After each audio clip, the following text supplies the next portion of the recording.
Assalamualaikum warahmatullahi wabarakatuh. Halo anak-anak semua.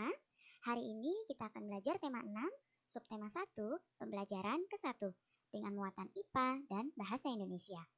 Sebelum mulai belajar, kita berdoa terlebih dahulu ya. Berdoa dimulai. Berdoa selesai. Sudah siap untuk belajar hari ini? Kalau sudah siap, mari kita mulai belajarnya. Pertama-tama kita akan membahas muatan IPA. Sekarang coba kalian lihat ketiga gambar yang ada di hadapan kalian. Amati baik-baik ketiga gambar yang ada di hadapan kalian.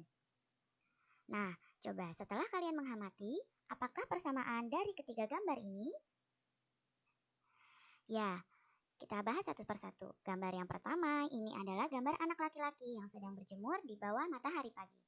Gambar yang kedua adalah gambar ibu yang sedang menjemur pakaian. Dan gambar yang ketiga adalah gambar sedang memasak air. Nah, dari ketiga gambar ini, persamaannya adalah sama-sama menggunakan energi panas. Ya, jadi gambar yang pertama adalah anak laki-laki yang berjemur di bawah sinar matahari ini menggunakan energi panas dari sinar matahari. Begitu juga gambar yang kedua, ibu yang menjemur pakaian pun menggunakan energi panas dari matahari agar pakaiannya dapat kering. Dan gambar yang ketiga ini menggunakan energi panas dari api untuk membuat air dapat mendidih. Dalam kehidupan sehari-hari, manusia itu tidak dapat lepas dari kalor. Beragam aktivitas manusia berhubungan dengan kalor atau energi panas. Nah, sekarang apakah kamu tahu apakah itu kalor? Panas atau kalor adalah energi yang berpindah akibat perbedaan suhu, ya. Nah, sumber energi panas adalah benda yang dapat menghasilkan energi panas. Apa saja sumber-sumber energi pada benda yang menghasilkan energi panas? Nah, sekarang diperhatikan baik-baik sumber energi panas. Sumber energi panas yang pertama adalah matahari. Nah, energi dari matahari diperlukan oleh tumbuhan hijau dalam proses pembuatan makanan yang disebut dengan fotosintesis. Nah, selain itu, energi matahari juga memiliki manfaat yang sangat besar. Contohnya seperti menghangatkan bumi. Nah, tanpa energi matahari, bumi akan sangat dingin.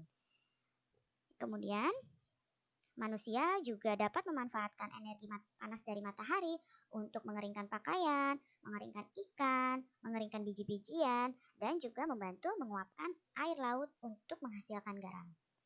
Kemudian, sumber yang kedua adalah api. Api ini adalah sumber energi panas yang lain. Banyak manfaat api bagi manusia. Api itu dapat menghangatkan tubuh kita dan juga dapat dimanfaatkan untuk memasak makanan. Sumber yang ketiga adalah listrik. Nah, saat ini listrik merupakan sumber energi panas yang praktis. Nah, energi dari listrik ini dapat diubah menjadi energi panas. Ada beberapa peralatan rumah tangga yang dapat menghasilkan energi panas dari listrik ini. Seperti contohnya setrika, itu mengubah energi listrik jadi panas. Kemudian ada dispenser, ada magicom, kemudian ada kompor listrik. Dan sumber energi panas yang selanjutnya ada gesekan antara dua benda. Nah, di sini ketika kamu kedinginan, kamu menggesekkan kedua tangan dan akan menjadi hangat, itu adalah contoh gesekan antara dua benda. Sekarang kita lihat gambarnya. Nah, ini ada contoh keluarga yang sedang memanfaatkan energi panas matahari untuk menghangatkan tubuh bayi, kemudian untuk menghangatkan tubuh orang tuanya, dan juga untuk menjemur pakaian. Kemudian api. Nah, bisa kalian lihat di sini sumber energi panas api digunakan untuk memasak dan juga untuk menghangatkan tubuh dengan api unggun. Listrik di sini benda-benda yang mengubah energi listrik jadi panas. Contohnya adalah setrika dan magicom. Gesekan antara dua benda. Nah, telapak tangan kita jika digesekkan lama-lama akan terasa hangat. Kalau kita sedang dingin, biasanya otomatis kita akan menggesekkan kedua tangan untuk menghangatkan. Dan juga gesekan antara dua benda adalah contohnya antara batu. Batu ini jika digesekkan dapat mengeluarkan api. Jadi ini ya sumber-sumber energi panas yang ada di sekitar kita. Nah, kita lihat di sini ada dua orang anak yang sedang bercakap-cakap. Nah, di sini Siti mengetahui bahwa dia melihat orang zaman dahulu itu menggunakan 2 buah batu untuk menghasilkan api. Dia membacanya dari buku. Nah, Udin mengatakan bahwa kita dapat mengetahui informasi-informasi seperti tersebut dengan membaca, ya, membaca dari media cetak yang berisi informasi penting. Nah, sekarang kita akan masuk muatan bahasa Indonesia. Dalam kehidupan sehari-hari, banyak dijumpai teks pelajaran yang berupa informasi dari berbagai media cetak. Teks yang berisi penjelasan tentang berbagai peristiwa yang terjadi di sekitar kita itu disebut dengan teks eksplanasi. Bagaimana caranya memahami teks eksplanasi? Pertama-tama, kita harus membaca keseluruhan isi teks terlebih dahulu. Ya, kita baca keseluruhan isi teks dengan baik dan juga dengan cermat. Kemudian, setelah dibaca, kita tentukan kata-kata kunci di dalam teks yang dianggap penting. Setelah menentukan kata kunci, kamu bisa menjawab pertanyaan-pertanyaan yang berkaitan dengan teks untuk mendapatkan informasi dari teks tersebut. Nah, sekarang coba kalian perhatikan dan baca teks eksplanasi berikut ini. Nah, setelah kalian baca, kalian tentukan kata kunci pada teks ini. Ya, kata kunci yang bisa kalian ambil adalah kalor dan suhu. Teks ini membahas tentang kalor dan juga suhu. Sekarang kita akan menjawab pertanyaan dari teks eksplanasi ini untuk mendapatkan informasi dari teks ini. Yang pertama, apa yang dimaksud dengan kalor? Nah, kalor adalah salah satu bentuk energi yang dapat berpindah dari benda yang bersuhu lebih tinggi ke benda yang suhunya lebih rendah. Ini ya, ada di kalimat pertama jawabannya. Pertanyaan yang kedua, kapan kalor dapat berpindah? Nah, sekarang coba dibaca, dicari jawabannya. Ya, kalor dapat berpindah ketika terjadi kenaikan suhu dalam benda. Jadi, menentukan eksplanasi ini dapat menggunakan kata kunci dari teks dan juga dengan menjawab pertanyaan dari teks tersebut. Pertama-tama kita akan membahas muatan bahasa Indonesia, yaitu tentang membuat pertanyaan dari teks. Pernahkah kamu membuat pertanyaan untuk mendapatkan informasi penting dari sebuah teks? Ya, pada pembelajaran sebelumnya, kita telah mencoba membuat pertanyaan dari sebuah teks untuk mendapatkan informasi penting dari teks tersebut. Informasi pada teks dapat kamu ketahui dengan membuat pertanyaan-pertanyaan yang berkaitan dengan teks tersebut. Nah, pertanyaan tersebut kalian buat pertanyaannya dan juga jawabannya. Nah, setelah itu kalian dapat menentukan apa saja informasi penting yang terdapat di dalam teks. Sebelum itu, kita akan mengingat kembali kata tanya apa saja yang dapat digunakan untuk membuat kalimat tanya. Yaitu yang pertama adalah kata tanya apa. Kata tanya apa digunakan untuk menanyakan benda, keadaan, atau peristiwa. Kemudian kata tanya siapa. Siapa ini digunakan untuk menanyakan seseorang. Kemudian mengapa. Mengapa digunakan untuk menanyakan alasan. Berikutnya kapan. Kapan digunakan untuk menanyakan waktu. Kata tanya berikutnya di mana. Di mana ini digunakan untuk menanyakan tempat. Dan kata tanya bagaimana digunakan untuk menanyakan suatu peristiwa. Jadi kata tanya ini setelah kalian ingat kembali dapat kita gunakan untuk membuat kalimat tanya dari sebuah pertanyaan. Sekarang kalian baca teks berikut ini dengan cermat.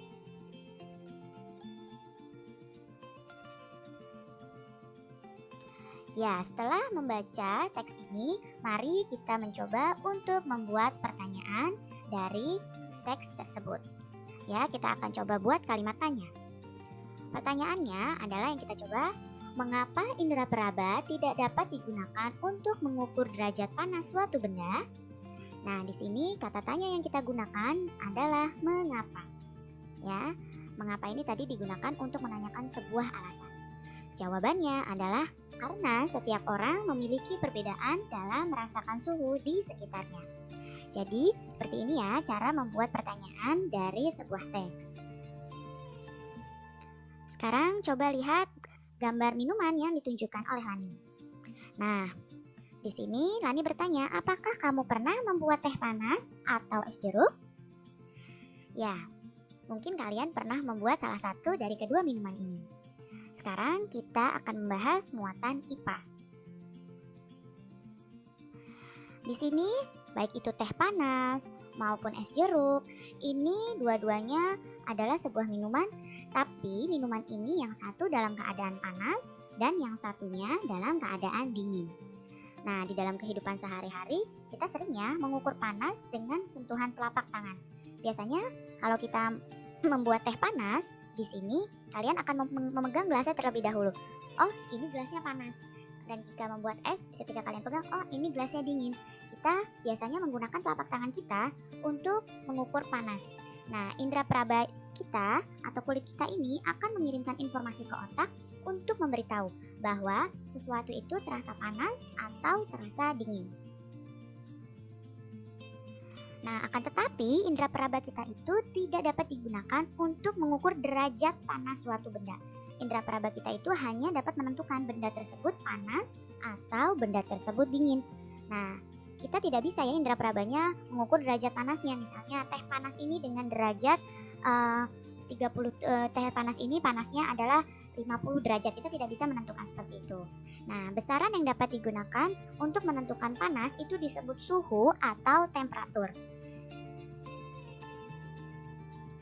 Satuan suhu yang digunakan di Indonesia adalah derajat Celcius. Alat yang digunakan untuk mengukur suhu itu disebut termometer. Pernahkah kalian melihat termometer? Nah, saat ini mungkin kalian lebih sering melihat termometer, terutama jika kalian memasuki sebuah tempat. Kalian akan diukur suhunya terlebih dahulu kan? Nah, alat pengukur suhu tersebut adalah termometer.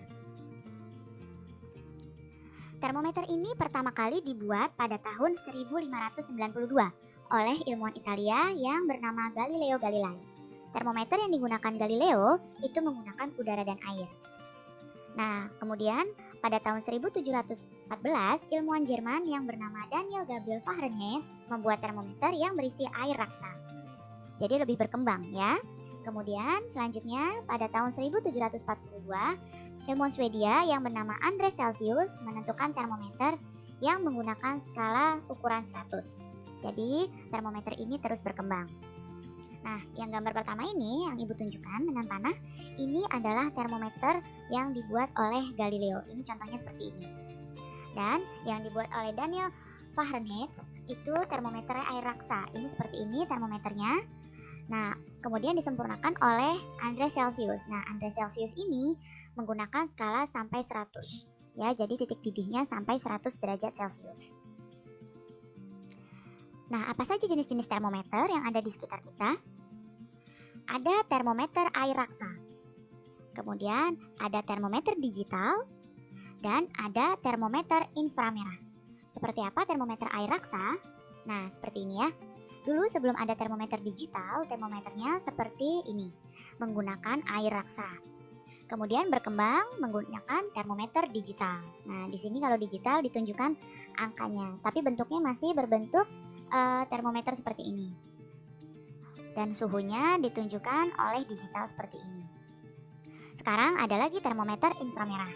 Nah, itu sekarang ini termometer yang banyak digunakan untuk mengukur suhu seseorang jika ingin memasuki sebuah tempat. Ya, ini cukup diarahkan ke kulit kita dan akan keluar berapa panas tubuh kita. Nah, di sini sekarang ada dua orang anak yang sedang bercakap-cakap yang bertanya, apakah kamu masih ingat tentang tanda nada? Dan temannya menjawab bahwa dia masih ingat tentang tangga nada.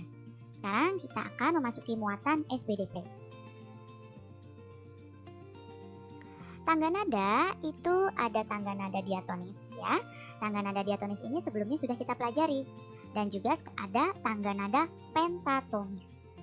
Nah, sekarang kita ingat kembali tangga nada diatonis.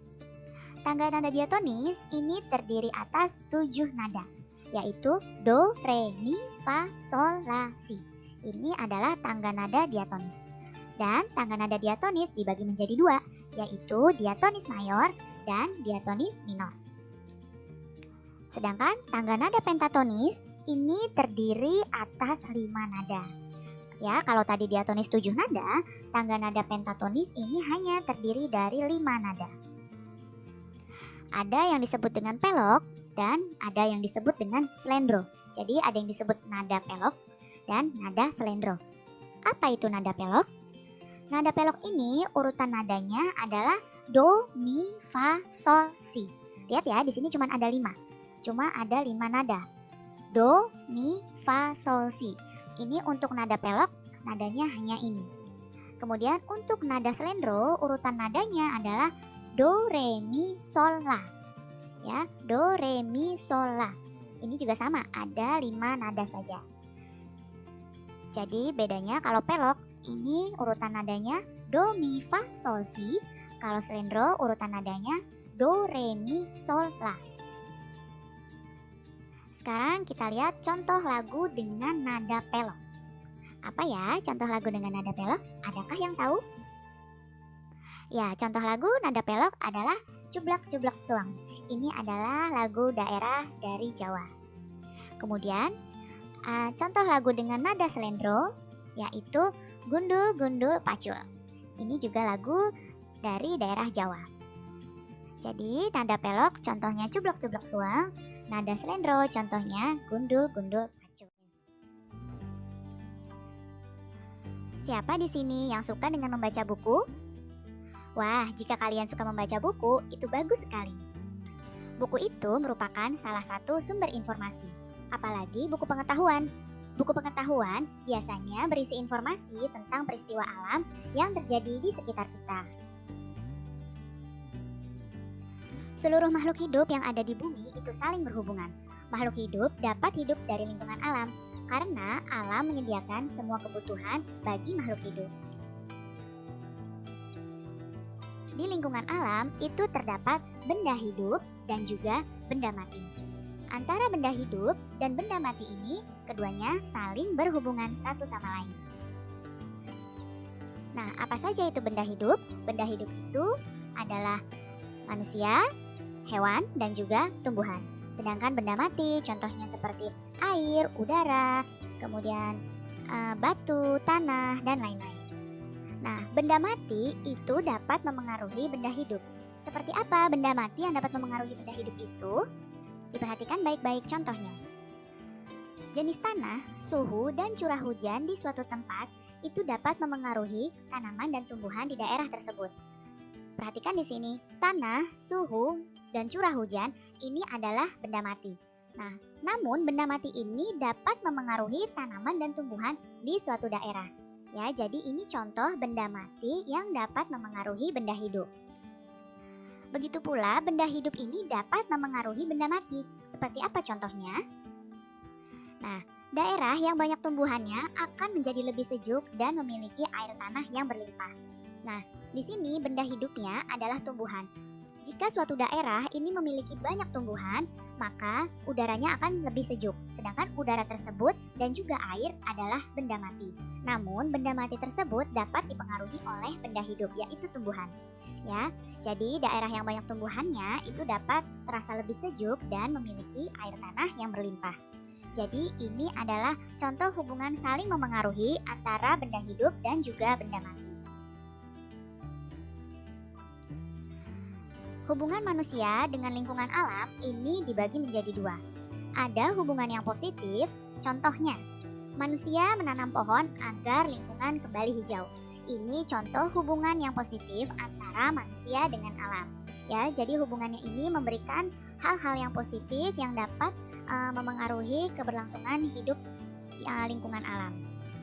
Dan juga di sini ada hubungan yang negatif. Hubungan yang negatif ini adalah kebalikannya dari hubungan positif. Apa contohnya hubungan negatif? Nah, di sini manusia menebangi hutan dan dapat menyebabkan hutan menjadi gundul dan gersang. Lihat di sini perbedaannya. Ya, pada hubungan yang negatif akan terjadi dampak yang negatif jika hutan menjadi gundul dan gersang. Contohnya akan terjadi bencana tanah longsor. Ini contohnya hubungan yang negatif. Ya, hubungan yang positif contohnya pada alam adalah menanam pohon agar alam kembali hijau. Kalau hubungan yang negatif contohnya kebalikannya, yaitu manusia menebangi pohon. Jadi ini adalah contoh hubungan antara manusia dengan alam. Nah, pada pembelajaran yang lalu kalian telah mempelajari membuat kalimat tanya untuk menggali isi teks. Sekarang kita akan mencari ide pokok dari sebuah teks. Nah, kita akan masuk pada muatan bahasa Indonesia. Apa itu ide pokok? Ide pokok adalah gagasan utama dalam sebuah teks. Bagaimana cara menentukan ide pokok dari teks? Mari kita ingat kembali. Yang pertama, kalian harus membaca terlebih dahulu teks tersebut secara keseluruhan. Setelah kalian membaca teks tersebut secara keseluruhan, kalian carilah kalimat utama dari teks tersebut. Nah, jika kalian sudah menemukan kalimat utamanya, kalian tentukan inti dari kalimat utama. Kenapa tentukan inti dari kalimat utama? Karena ide pokok tersebut adalah inti dari kalimat utamanya. Ya. Sekarang, coba kalian baca terlebih dahulu teks di bawah ini dengan cermat.